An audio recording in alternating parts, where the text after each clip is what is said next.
Espíritu Santo, buenos días.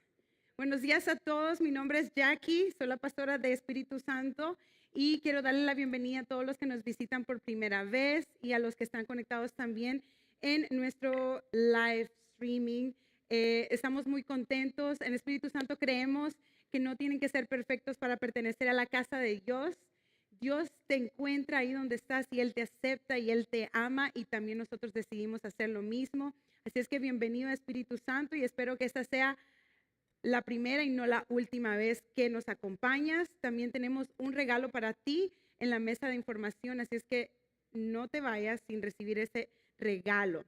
Así es que ese día es el Domingo de Ramos o la entrada triunfal de Jesús y la pregunta que le había hecho a Jess para que les hiciera es, ¿qué hacían? Yo soy del Salvador, para los que no me conocen. ¿Qué hacían en su país durante la Semana Santa? ¿Cuáles eran las tradiciones de Semana Santa en su país?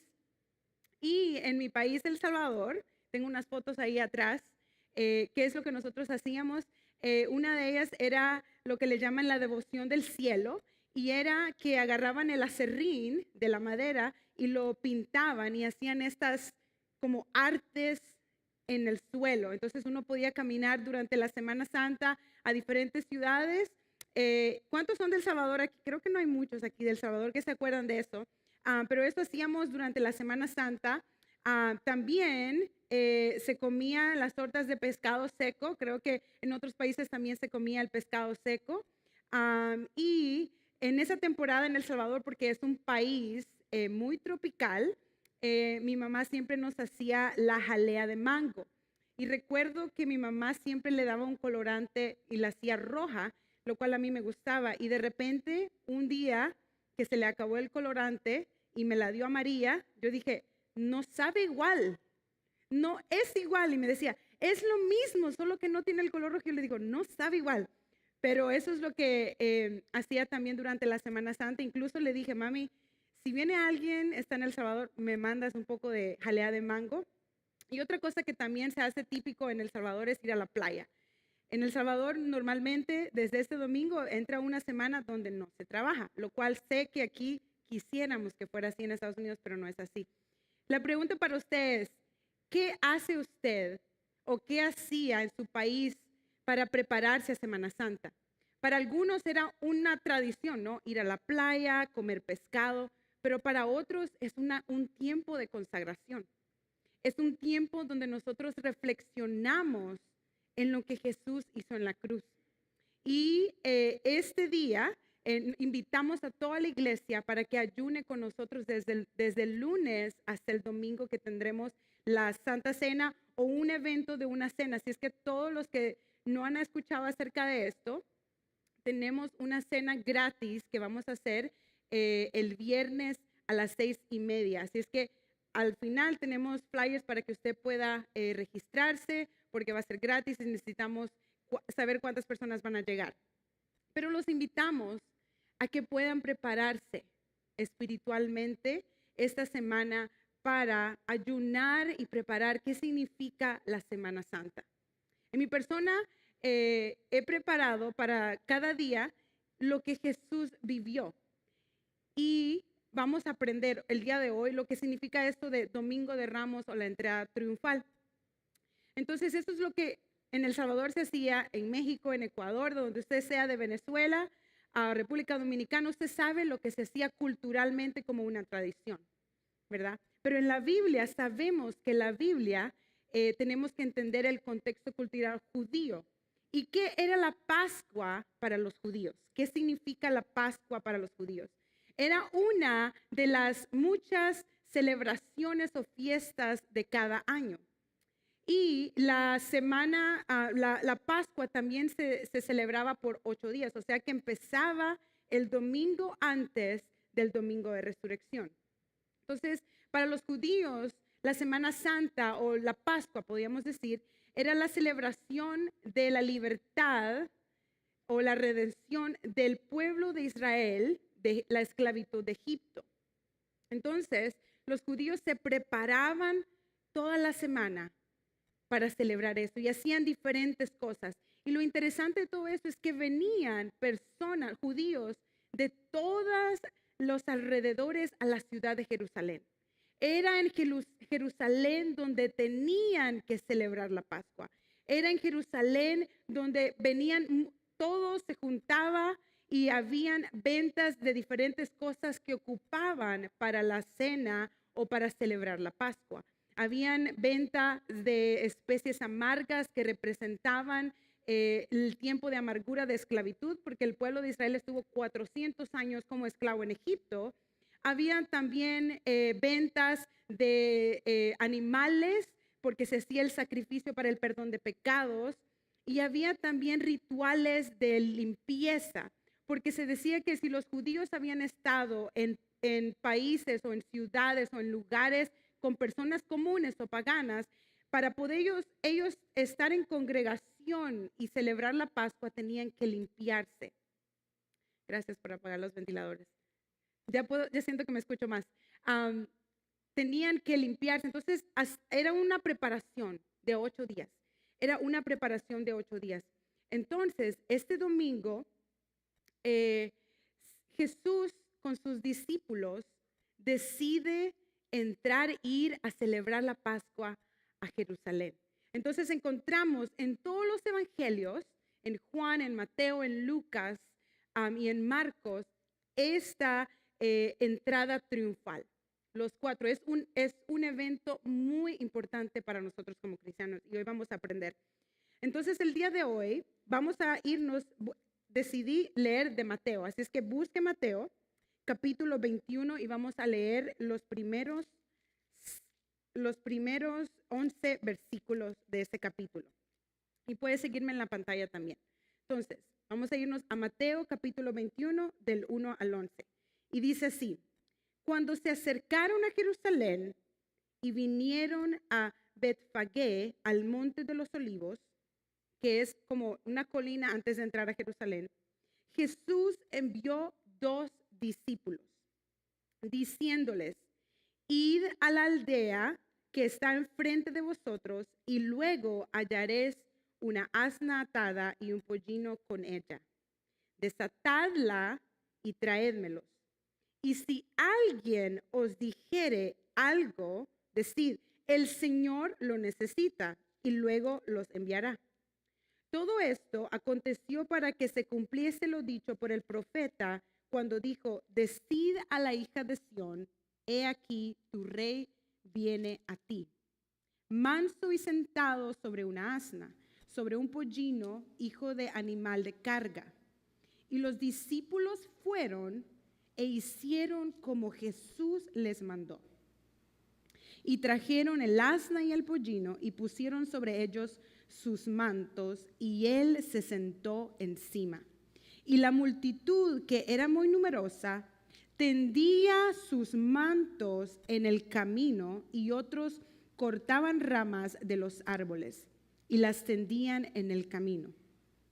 Por eso usted se pregunta por qué tenemos esas ramitas. Ok, ahí vamos a aprender más. Y la gente que iba delante y la que iba detrás aclamaban: Hosana al Hijo de David, bendito el que viene en el nombre del Señor, Hosana en las alturas. Cuando entró en Jerusalén, toda la ciudad se conmovió. Había mucha gente. Toda la ciudad se conmovió, diciendo: ¿quién es este?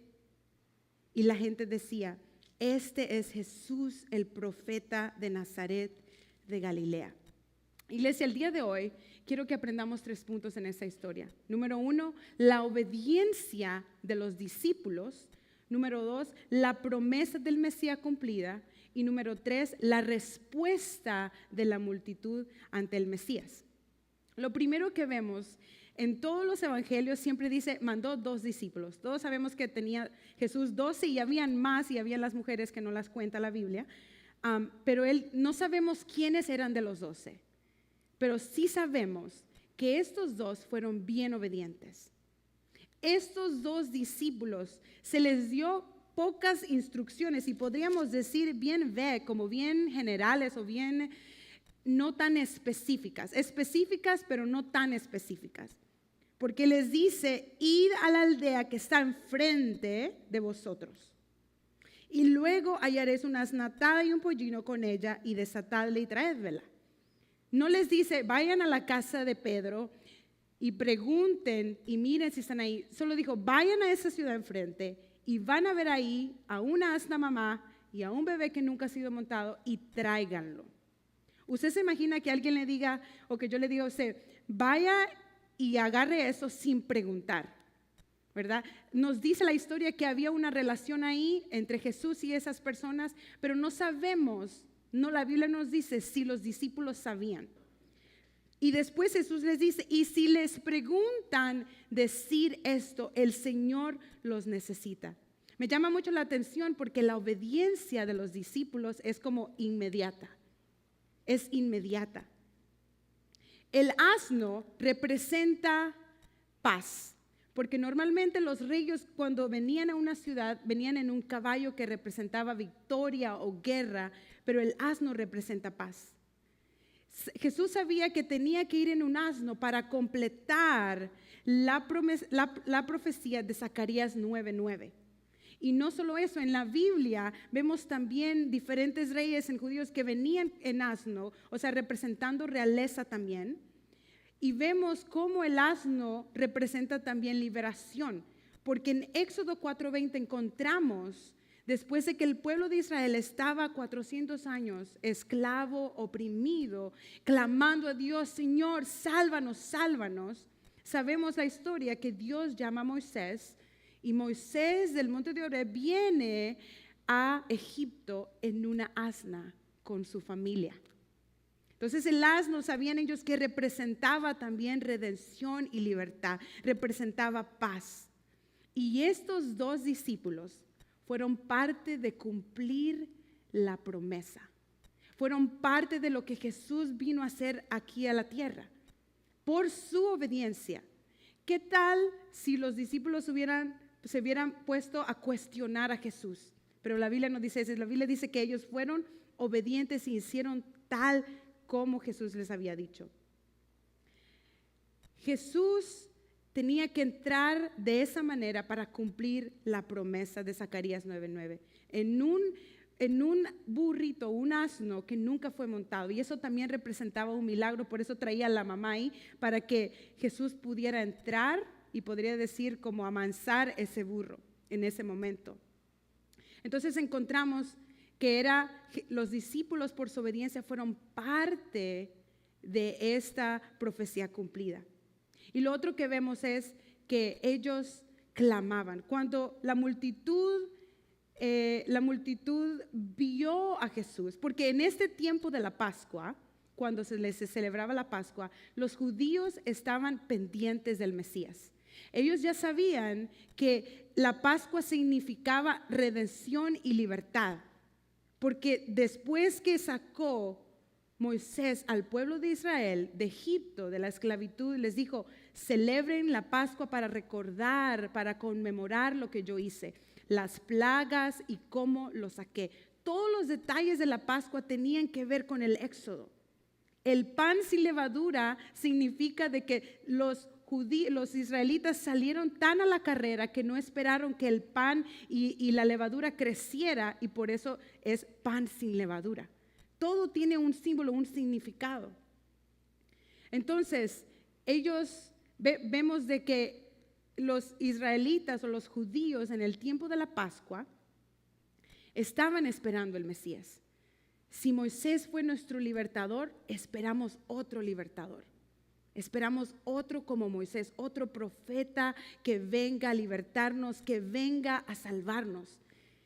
Entonces, cuando ven a Jesús, los que conocían las escrituras de los profetas, ven a Jesús montado en un asno y viendo que las personas aclamaban, porque la multitud, Jerusalén estaba lleno de gente de todos lados para celebrar la Pascua. Cuando la multitud ve y empiezan a decir, Hosana, Hosana al Hijo de David, bendito el que viene en el nombre del Señor. En ese momento se reunieron muchos que habían escuchado de Jesús, muchos que habían recibido un milagro de sanidad, de libertad, de provisión, milagros de resurrección. Todos los judíos que reconocieron y dijeron, este hombre, porque todas las veces que Jesús sanaba o libertaba decía, no puede hacer lo que hace si Dios no está con él. Y por eso la gente decía, bendito el que viene en el nombre del Señor. Clamaban y clamaban. Ellos sabían, era parte también esto de Hosana al Hijo de David, lo encontramos también en Salmo 118, 25. Ellos sabían cómo responder ante la profecía.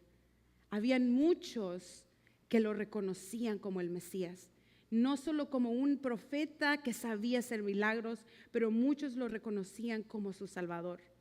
Hosana, iglesia, significa sálvanos, por favor. No sé si usted sabía. Hosana significa sálvanos, por favor. Sálvanos. El Salmo 118 dice, Hosana, sálvanos, por favor. Yo me imagino que el pueblo de Israel, cuando estaba en esclavitud, decía, Hosana, clamando a Dios que mandara un libertador. Así como el pueblo judío estaba pidiendo un libertador, el pueblo judío nuevamente en el tiempo de Jesús pedía un libertador. Y casi similar, porque ya no era Egipto el que los estaba oprimiendo, pero era Roma el que los estaba oprimiendo. Y interesantemente, los judíos estaban esperando una salvación humana y natural.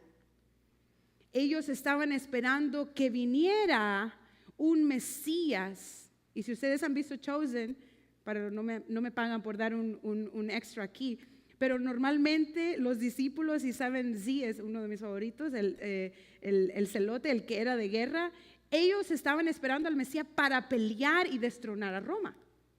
Y por eso está en ese cuestionamiento de que, ¿qué vamos a hacer porque su mentalidad era carnal, era del mundo.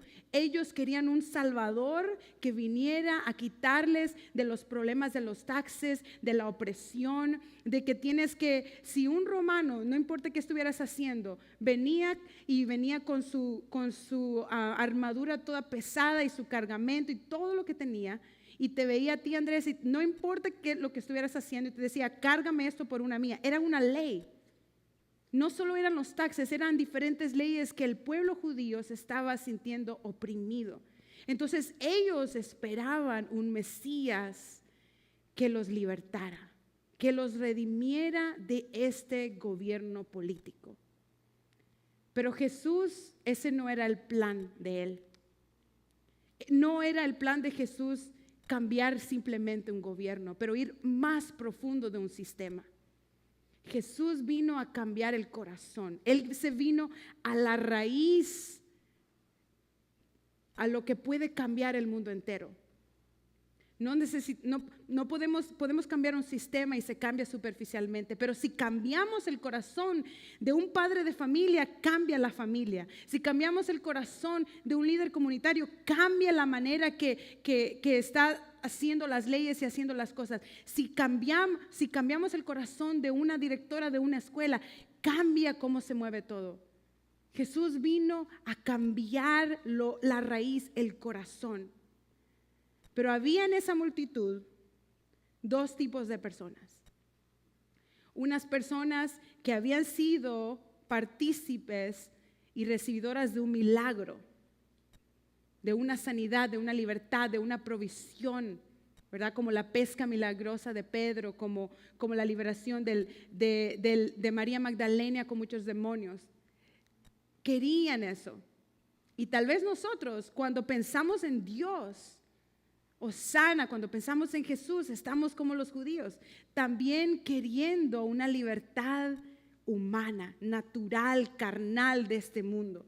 Tal vez estamos como los judíos esperando que Dios nos dé un trabajo, que Dios nos ayude a salir de las deudas, que Dios quite esta enfermedad, que Dios quite este dolor emocional, que Dios me libre del peligro, que Dios me ayude con la injusticia que estoy viviendo en este país, Que Dios quite el racismo, que Dios quite todas estas cosas. Y pueden ver cómo podemos ser nosotros, seguir al mismo Dios y también enfocarnos en lo que los judíos también se enfocaron. Porque esa misma multitud que clamó, Hosana en las alturas, Hosana al que viene en el nombre del Señor, esa misma multitud después algo pasó durante la semana que decidieron crucificar a Jesús. Pero ¿por qué pasó ese cambio? ¿Por qué pasó ese cambio? Porque buscamos a Dios para nuestras necesidades humanas. Y quiero dejarle algo claro. Sí, Jesús nos muestra que Él sanó, libertó, proveyó. Él nos muestra, por eso tenemos Jehová Rafa, Jehová Jireh, Jehová Shalom, porque Él nos provee. Porque Él dijo, mientras estén en este mundo tendrán tribulación. Sin embargo, no temáis porque yo estoy con nosotros. Yo estoy con ustedes y yo los voy a ayudar. Y Jesús ha prometido sanarnos en su nombre, libertarnos, proveernos, sí, todo eso. Pero no es todo lo de Jesús y no es lo más importante. Porque ¿de qué nos sirve que Dios nos dé todo lo que necesitamos? Que me sane mi corazón quebrantado, si voy a olvidarme de Él. Entonces eso nos trae la pregunta a nosotros. ¿Buscamos a Dios simplemente por nuestras necesidades del mundo, humanas? ¿O buscamos a Dios porque sabemos que Él nos salva a la vida eterna? ¿Por qué buscamos a Dios? Y esta semana es para meditar esa pregunta. ¿Por qué buscamos a Dios? Lo estoy buscando para que me provea todo lo que yo quiero, porque Él sabe que tengo una lista de cosas que yo quiero para mi familia. O lo busco porque verdaderamente sé que es el Salvador de mi alma. Entonces, ¿cuál fue la respuesta de la multitud? La Biblia dice que la multitud era numerosa, era grande. Entre ellos ya sabemos que estaban los que habían recibido milagros. Entonces, ellos, eso es lo que ellos hacen. Ellos tendían sus mantos, o sea, la ropa que ellos andaban, tenían su ropa y venían a ver a Jesús en el asno y ellos se quitaban su manto y ellos lo ponían para que Jesús pasara.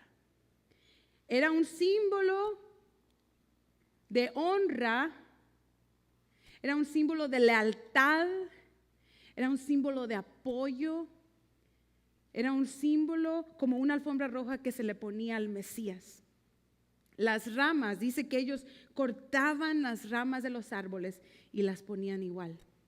Las ramas simbolizaban victoria y éxito. Cuando venían los reyes de batalla, les ponían las ramas simbolizando victoria y éxito. Los que sabían responder. Pero hay dos cosas que tenemos que tener claro. Y es la pregunta para meditar toda la semana. ¿Por qué busco a Dios yo? ¿Cuál es mi razón de buscar a Dios? ¿Es simplemente como muchos de los judíos para que solucione todos mis problemas y después me olvido de Él? ¿O es porque yo reconozco que es Hosana el Salvador? Hosana el Salvador. ¿Se recuerdan de Pedro? El que le cambió el nombre, el que le dijo, tú serás la roca, que ahí voy a fundar mi iglesia. Se creía como que era el que, yo voy contigo hasta la muerte, Jesús. Y estuvo cerca. Él era de los tres cerca. Juan, Santiago y Pedro eran de los tres cerca a Jesús. Muy cerca. Pudo ver Pedro cosas, pudo hacer cosas Pedro increíbles, caminar sobre el agua. Ok, nadie puede ganarle a ese. Increíbles. Pero ¿qué pasó con Pedro cuando estaba Jesús en el momento de la casi para ser crucificado y golpeado, lo negó 3 veces. Lo negó 3 veces. Y la multitud que decía Hosana en las alturas, Hosana, de repente durante la semana cambió. Porque dijo, este Mesías no solo vino a sanar, a libertar. Yo pensé que también venía a derrotar a los romanos para que pudiéramos tener libertad. Pero Jesús, iglesia, vino para dar libertad en el alma. Vino para dar una vida eterna con Él. Las cosas de este mundo pasarán y siempre va a haber tribulación y aflicción y algo por lo que debemos buscar a Dios, pero que no se vuelva como ya lo tiene y me olvido, que se vuelva que Él es más importante que lo que yo necesito hoy. Yo necesito muchas cosas en mi carne, pero que se vuelva Él más importante de lo que yo necesito hoy. Podríamos decir nosotros, me quito el manto de mi voluntad, de lo que yo quiero, de lo que yo tanto anhelo, para hacer el trabajo del Mesías, para seguir al Mesías, para que Él vaya a lo más profundo de mi ser y se vuelva el rey de mi corazón. Iglesia, la aplicación para nosotros el día de hoy, la invitación es, primeramente, ¿qué tan obedientes somos a lo que Dios nos llama? Podemos ser obedientes como los discípulos. A veces Dios no nos va a dar toda la foto de todas las cosas, pero mientras nosotros podamos ser obedientes con los pasos que Él nos da, Dios nos va a revelar lo demás. ¿Por qué razón hablo de la obediencia? No solo porque los discípulos fueron obedientes, porque lo que nosotros hacemos, ¿verdad? Porque hay necesidades humanas, pero hay necesidades espirituales. Y para que no estemos tan consumidos en el consumismo y también en las cosas materiales y humanas de ese mundo, necesitamos obedecer más en lo espiritual. Esa es la única manera que no nos podemos ahogar cuando cosas nos ocurran en este mundo. En este mundo va a haber injusticia, va a haber enfermedad, va a haber quebranto, va a haber de todo. Pero si nosotros nos vamos obedientes a lo espiritual, lo que Dios nos pide, en los momentos donde nuestra vida sea sacudida, vamos siempre a poner a Jesús primero y no nuestras necesidades. La promesa cumplida del Mesías ya pasó. Jesús vino hace 2000 años en un asno cruzando Jerusalén, anunciando la primera vez públicamente que era el Mesías mandado por Dios, no solo para liberar, sanar a los quebrantados, sino para traer vida eterna, para traer libertad a nuestra alma. Y la pregunta para nosotros es, ¿cómo respondemos a ese acto de amor de Jesús? ¿Cómo respondemos nosotros a ese acto de amor de Jesús?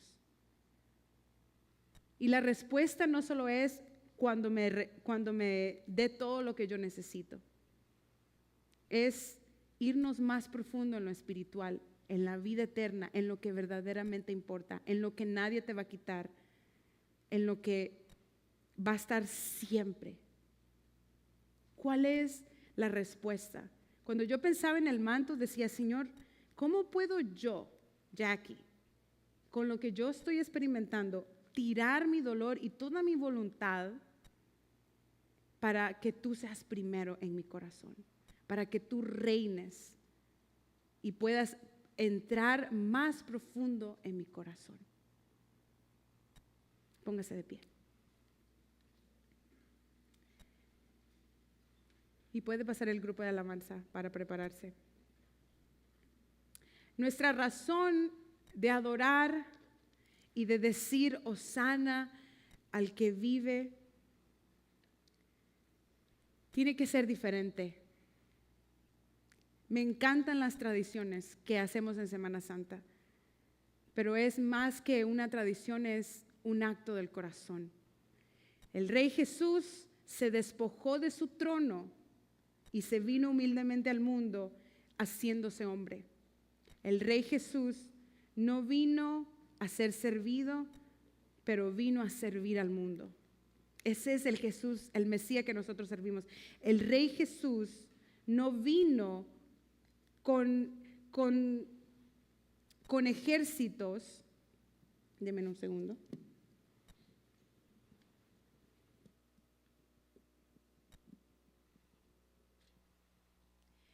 El Rey Jesús no vino con ejércitos ni a traer violencia, sino a conquistar por medio del amor, la gracia, la misericordia y su propio sacrificio.